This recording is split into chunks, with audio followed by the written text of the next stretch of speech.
Carlos Nelson with the Kansas City Business Association. And tonight we have a special guest. We have the interim director of the American Jazz Museum, right across the street, I might say, from our offices, Mr. Ralph Caro. I'd like to welcome you to the program, Ralph. Thank you. Glad to be here. Hey, Ralph, could you tell our audience a little bit about yourself? We want to talk about the Jazz Museum, but a little bit of history on who you are, you know, how, Sure. where you went to school and so forth. Sure. Born and raised in Wyandotte County. I'm a product of Sumner High School. Went to the University of Kansas where I got my BA degree, biochemistry, comparative physiology, and zoology. Mm-hmm. After a stint at KU, I dabbled in the insurance industry for a little bit, in particular Kansas City Life. Okay. So life insurance, I was Rookie of the Year for the company. It was an 18-month program. I qualified in 6 months as Rookie of the Year and had the opportunity to go to Europe with Kansas City Life. Of course, as most insurance agents do, you have a little success selling life, now you think you can sell it all. So I had I was the first good hands person. Said, put yourself in Caro and Associates' hands. That's excellent. Property and casualty insurance as well as life. In those days, R.B. Jones did my back office stuff. And from there... Let me interrupt you a Sure. minute. How did that help you build your skill set? I want to work into how you became who you are. What attributes did that do? Well, the insurance sales just give you confidence in your ability to communicate with other folks. So that laid the foundation, and I had a good friend, Gary Ballard, and Gary and I were college roommates, and we would do our Christmas shopping on the plaza. And so this particular day, I had been up most of the morning because a client had a daughter that fell, and he called me at 3 o'clock in the morning. I said, is your daughter okay? He said, yeah. I said, well, take her to the hospital and call me after 8 o'clock. So on this particular day, I said, Gary, I'd sell my insurance agency for a nickel. And so Gary said, have you thought about Xerox? And I said, the antifreeze people? He said, no, that's Xerox. Xerox. And I said, I had never heard, what do they do? He said, well, we make copies. It's a dry process. 'Cause at first I thought it was one of those steno machines. Right, he said, right. no, it's a dry process. And so he was a sales manager. He said, tell you what, there's an office in Kansas City. Go over there and get tested. And I went, couldn't get an interview. They wouldn't even return my phone calls. So Gary said, come up to Omaha. We'll party over the weekend. And you'll take the test, and we'll send the test back to Kansas City. So I did that. Branch manager came out, and he said, wow, you did pretty good on that test. If you're serious, I got a job for you in Omaha, January the 2nd. And I said, well, I got a house and a dog down in Kansas City. He said, well, that's on you. But if you want a job, I got be you. back. So I sold my insurance agency, and I kept my home in Kansas City and commuted. And for the first 90 days, I stayed with my friend. And after I got acclimated up there, I said, this Xerox stuff is okay. So I started making a little bit of money and doing real well, matter of fact. And then on one day, I get a phone call from the Kansas Police Department. And it's one of my high school classmates. He said, Ralph, this is Dave. Everything is okay. Your dad was in a wreck this morning. You need to get his eyes checked. So that was the last day my father drove. He was suffering from glaucoma and didn't know it. His peripheral vision was non-existent. So he actually merged into a right-hand traffic with the whole line of cars over there. So now I'm cutting the grass at my house here, my folks' house, and going to Omaha. And so now I'm leaving a little earlier. I'm leaving now on Thursday morning so I can go cut grass and party Thursday night, Friday night, and then instead of... How old were you? Gosh, man, I must have been early, mid-20s. Tell me this. Do you see, because you've got this experience like myself, where do you see our youth now? Do you think our youth per se would take on what you just described? I don't see the work ethic. I don't see the work ethic in most of them. Most of them on day one, they want to know how they're going to get your job. And day two, they want to understand when they're getting a promotion and a raise. So no, I don't see any similarities between our generation and the folks that are coming along. And the reason, for my audience, the reason I'm asking Ralph to talk about his history, and we're going to go back to that, and I don't want to lose you, is because he's interim director over at the American Jazz Museum, and I've known him from his health career per se, and people would say, well, what qualifies him to be interim director? And when we're talking about where he comes from, you will see all of the experience that he brings to the table as interim director of the American Jazz Museum. Sorry for interrupting. That's okay. Make a long story short, it just got to be too much.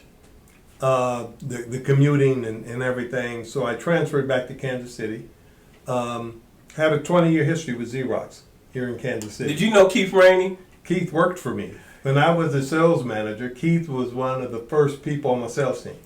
He sold me my first computers. I told you I used to be in construction. Yes. When computers first came out with MS-DOS. Mm-hmm. He sold me 4, and then I had Horace Peterson buy 2 for the Black Archives. Small world, isn't it? Very small. So I'm working for Xerox, and they had a mantra of giving back to the community. Frank Ellis was the roommate of one of my fraternity brothers. And what fraternity are you in? Alpha Phi Alpha. Oh, come on, man. KSI, you know what's going on here. There's only one fraternity, the rest are boys club. Oh, I like that. So I joined the board over Swope Parkway Health System. Mm-hmm. I was on the board for 10 years. I served another 10 as chairman of that board. Audience, you hear that? So I'm coming up on my 20th anniversary with Xerox. And he said, what are you going to do now? I said, I don't know. He said, why don't you come over here full time at the health center? We had just built the new Swope Parkway Health Center, and while I was chairman of the board, and we had expanded from one campus to about 7 So locations. you were over there, Chuck was up under you. Chuck was in community builders. Right. But we loaned them the money to start community builders. And we also were the financial catalyst behind First Guard Insurance Plan. Yeah, I'm from, I told you I lived right Sheridan Estates, behind. Yeah. So I went over Swope full time. I was administrator for 30 days. Then I was president and CEO for 7 years. Tell our audience what you got done in that, because by me living in the Sheridan Estates, seeing the buy right there and the Clark Station and all of that, knowing what the history is and what it is now. In addition, you said that you community builders. Yes. Let our audience know what that all came out to be. In those days, Swope Parkway Health Services was housed in the old bank building Behind the McDonald's off of Swope Parkway. And we decided that we needed to, there's some money out there available for mental health grants. And we decided we wanted to build a methadone clinic. And so the neighborhood right behind the area, this was a region that flooded every time it rained real hard. And I'm talking about an area on Blue Parkway bounded by Cleveland. It flooded many times. Cleveland Swope Parkway, he's talking about where the stadium is, Satchel Paige Stadium. Yes. And so what we did, we approached the neighborhood, and many houses in the neighborhood, that Cleveland Heights neighborhood, didn't even have running water. They had outdoor toilets. They didn't even have electric lights throughout the whole district. And he said, you know what?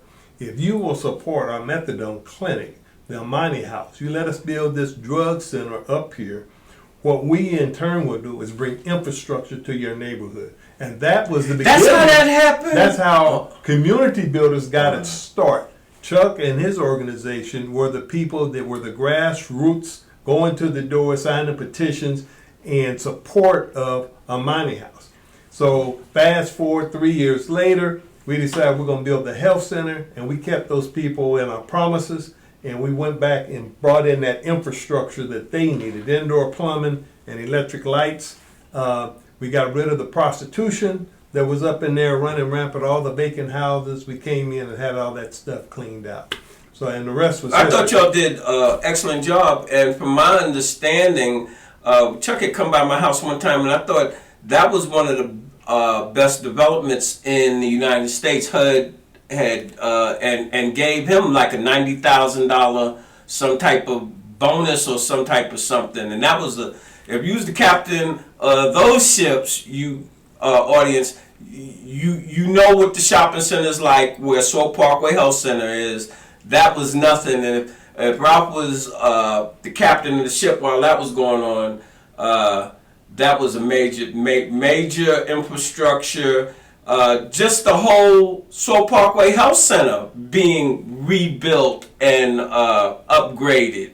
Yeah, it was a major for our community. Major project. The first commercial tenant that we had was H&R Block.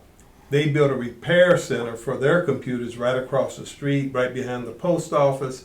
And then the second, we built a commercial building for First Guard. That's what that H&R Block, I was wondering, because that's where you get your mail. Yeah. All right.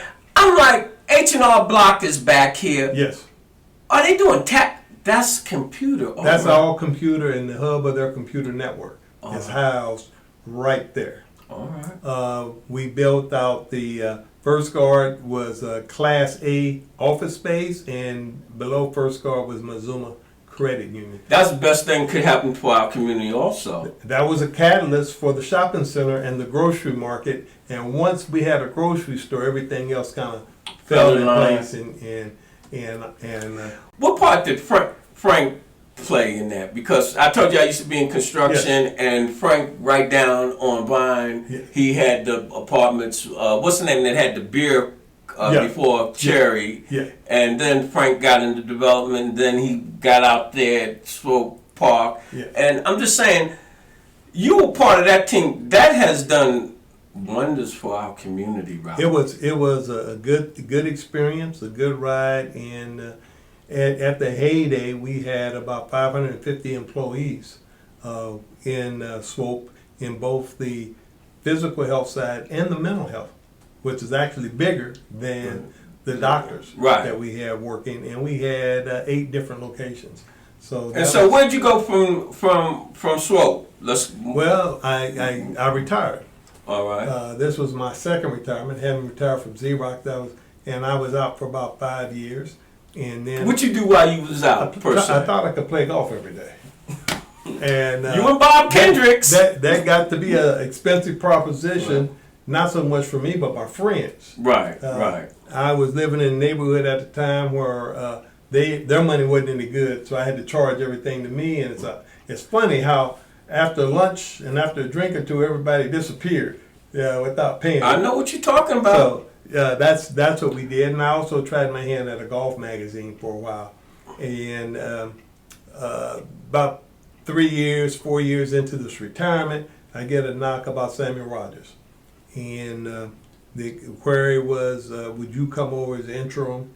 And my demands were a little high at the time, and so that didn't work out that time. But 3 months later, they came back and said, we got a CEO, would you come over and build the new health center?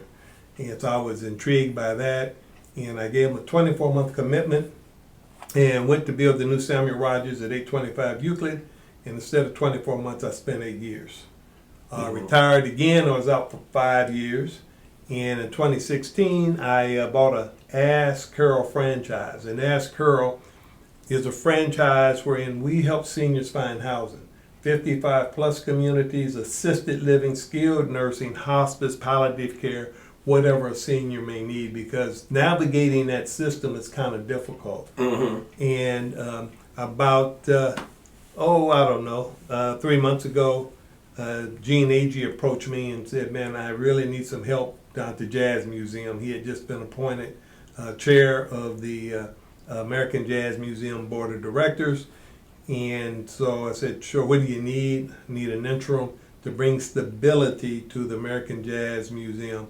And I said, well, how long is the commitment for? He said, 6 months up to a year. So that's where I am today. I'm down. I'm trying to bring processes and some stability, particularly in the HR realm. We're now fixing up the museum. All the exhibits are working now. We're doing some paint job in the gym. The Stop by your office. It seemed like they were in there painting today. Yeah. Right. We've already filled up 2 dumpsters worth of junk that's just been sitting idle. And so we're on a cleanup, fix-up campaign. And hopefully that'll be done by the end of the month. And then we will start on the inventory process. What do you see as your biggest challenges? The biggest challenge is probably sustainability and money. Most people don't realize that the funding that we get from the city of Kansas City, which incidentally owns the buildings, most of the funding that we get is not sustainable over the long term.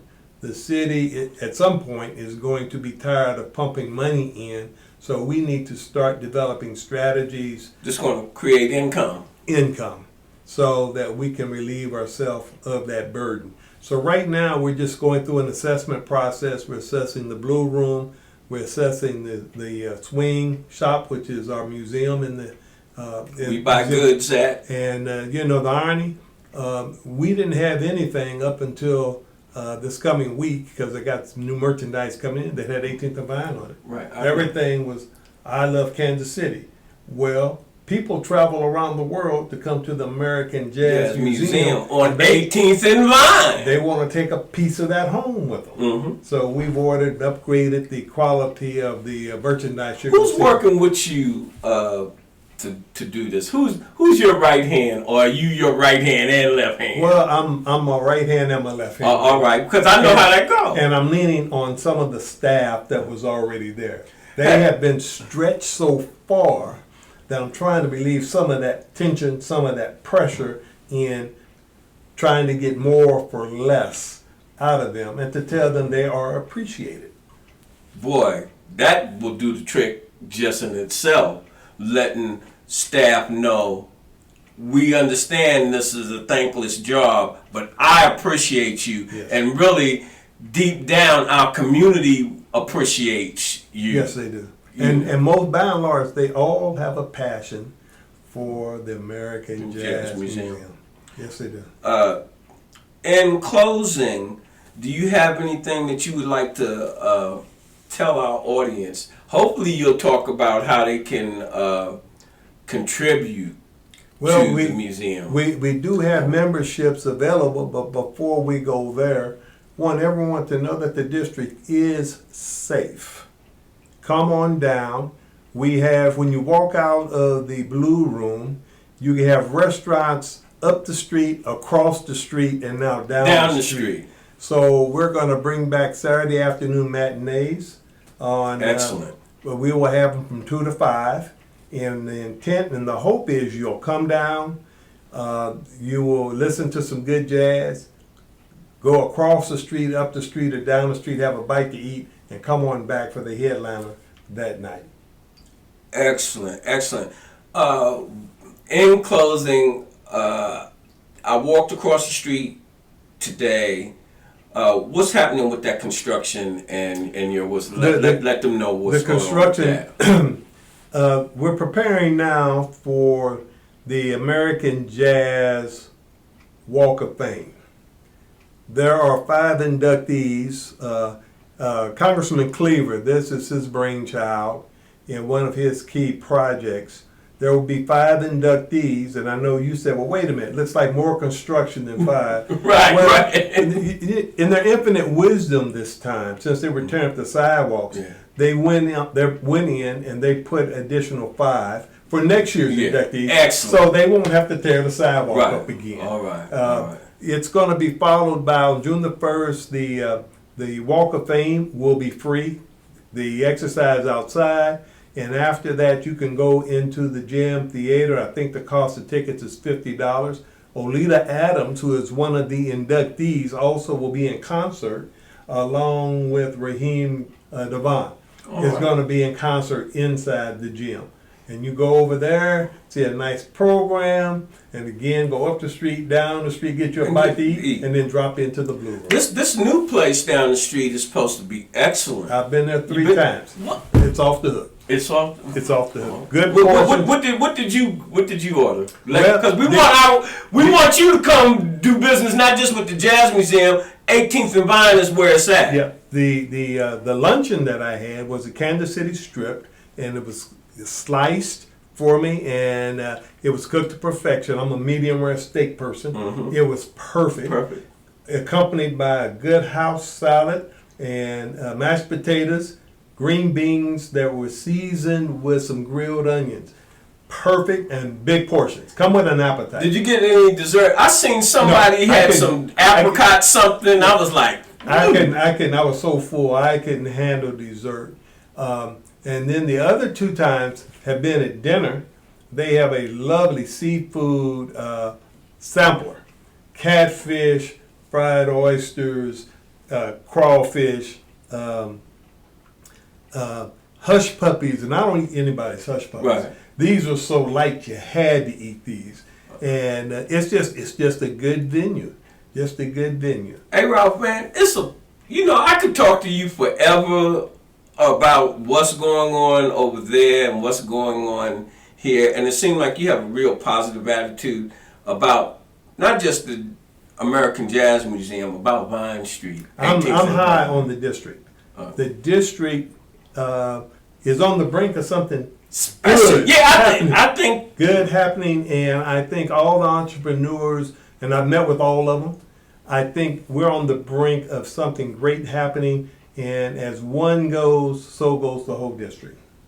that's when I had Crosby on here last month, and I talked to him about the downtown council, and if our community is sick, how can they have a healthy Kansas City? Yep. And that they've got to do, he said that they're getting on their job.